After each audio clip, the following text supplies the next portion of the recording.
Please subscribe Tito Manny Vlog.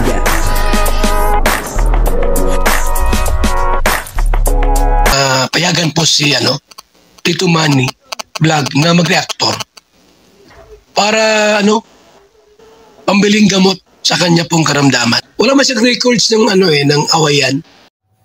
Yun si Kalingap Dan ay may napansin doon sa apartment ni Joy Diwata, at medyo nagulat siya. Pero bago po yan, muna po yung mga bati sa inyong lahat ng magandang tanghali. At magandang gabi sa inyong lahat mga kapatid. Saan man kayo ng panig ng mundo naroon ngayon, ay mag-iingat kayo palagi at pagpalain kayo ng ating Panginoon. Maraming salamat din po sa patuloy na tumatangkilik sa aking YouTube channel at nanonood sa aking video reaction. Patuloy lang po natin suportahan si Kuya Bal Santos Matubang. Ayan happy birthday kay Kuya Bal Santos Matubang.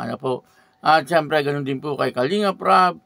Suportahan po natin at ganun din po si Ate Edna, Jack Tapia at syempre mga kasama po natin sa Karepa. At yung mga charity vlogger na Kalingap partner. At syempre suportahan din po natin si Kalingap Dan. Kalingap Dan, suportahan po natin. At dito nga po ay nabigla at medyo nagulat si Kalingap Dan doon sa kanyang nakita sa loob ng apartment ni Joy Diwata. Ito po yung video. At ang kabuuan po ng video ito ay makapanood po natin sa YouTube channel ni Kalingap Dan. Ayan mga Kalingap, nandito tayo sa loob. Nag-iimpake pa sila Joy, nagkaayos pa. Ayan po si Joy. Hello? Medyo hindi pa siya ready. Antayin ko na kayo dito. Apo. So waiting lang po muna tayo dito. Ito muna tayo sa sala. Justine, hi Justine. So mga Kalingap, ito yung flower na binigay natin last episode. Grabe, naka-display. Ito pala yung mga pictures namin, Grabe, nakatabi lahat kay Joy. Naka-display pala. Pareho pala kami ni Joy na naka-display ang mga binibigay po ng supporters. So yan na po, ready na po sila Joy. At si Dara, sabay din natin si Dara. So tayo po ang service nila. Ano Joy, tara? Galing pa pong parlor yun si Dara. Ano, tara na? Tara na po.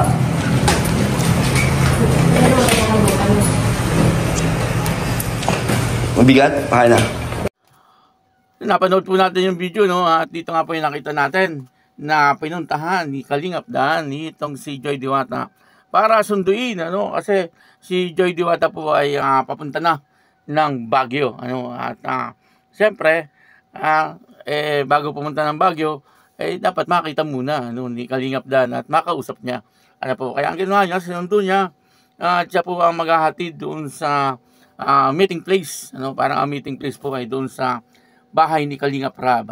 Doon po yata magkikita-kita yung mga pupunta ng Baguio, kasi birthday nga po ni Kuya Bal at doon po gaganapin sa Baguio, At yun na nga, habang si Kalingap Dan ay nakaupo, kasi sabi po ni Joy Diwata ay hintayin muna po sila, at nandun din si Dara, si Dara Bells ay nandun din po, parang kasama ni Joy Diwata. Alam ko pa kasama din papunta ng Baguio.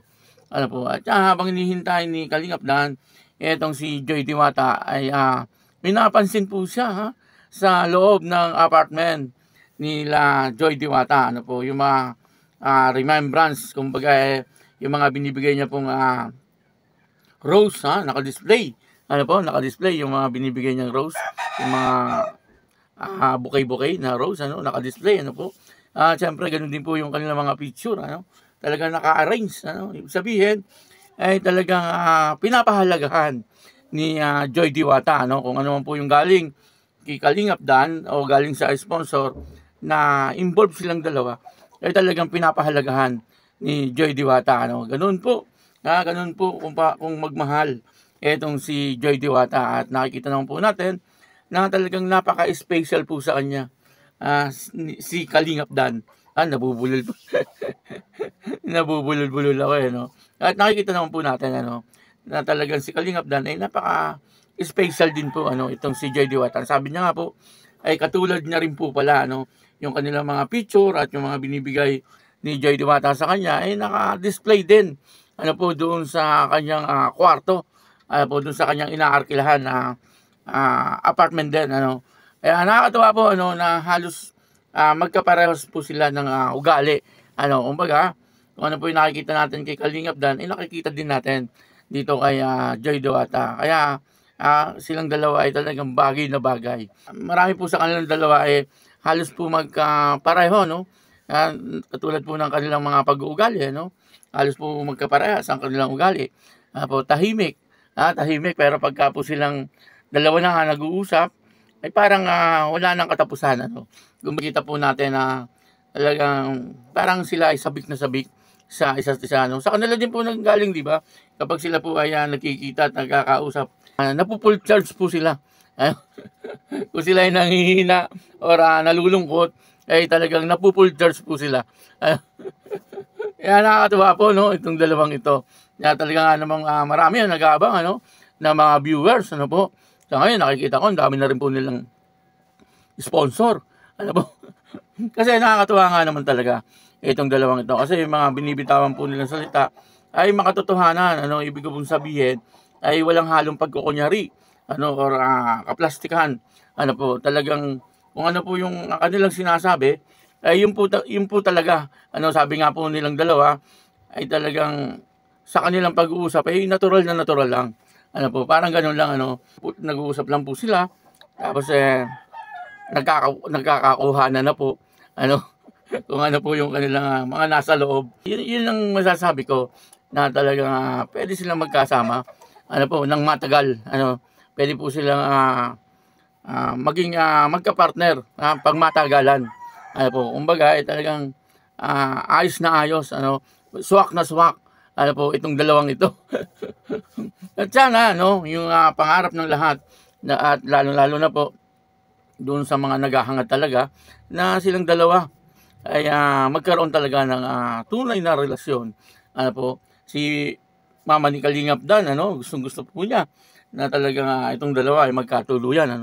At si Kuya Brooks, ganun din. Po, marami, yung mga viewers, Sandy Kayakap, si Bobby TV 143, shoutout po sa inyo lahat.